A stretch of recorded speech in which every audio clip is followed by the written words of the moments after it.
గత ప్రభుత్వం చేసిన విధ్వంసం కానీ, ఆ ప్రభుత్వం చేసిన అరాచక కార్యక్రమాలు కానివ్వండి, లేదు ప్రజల్ని వేధించుకున్న తీరు కానివ్వండి,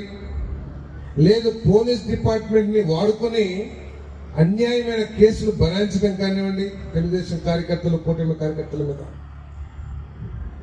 అన్ని కారణాల మూలంగా మీరందరూ కూడా, ప్రజలందరూ కూడా మనకి బ్రహ్మాండమైన విజయాన్ని అందించారు. ఆ విజయాన్ని ఏదో మా గొప్పగా ముఖ్యమంత్రి గారి గొప్పతనమేనో, పవన్ కళ్యాణ్ గారి గొప్పతనమేనో, లేతే శాసనసభ్యులుగా పోటీ చేసిన మా గొప్పతనమేనో, లేతే మన కార్యకర్తలు చేసిన కేవలం కృషి మాత్రమేనో అనుకోకుండా ఈ విజయాన్ని ఒక బాధ్యతగా భుజాల మీద తీసుకుని ఈ రాష్ట్రాన్ని ఏ విధంగా అభివృద్ధి చేయాలి, ఈ రాష్ట్రంలో ప్రతి సంవత్సరం పాస్ అవుతున్న ఇంజనీర్లు కానివ్వండి, డిప్లొమా హోల్డర్స్ కానివ్వండి, గ్రాడ్యుయేట్స్ కానివ్వండి, ఐటీఐ వాళ్ళు కానివ్వండి,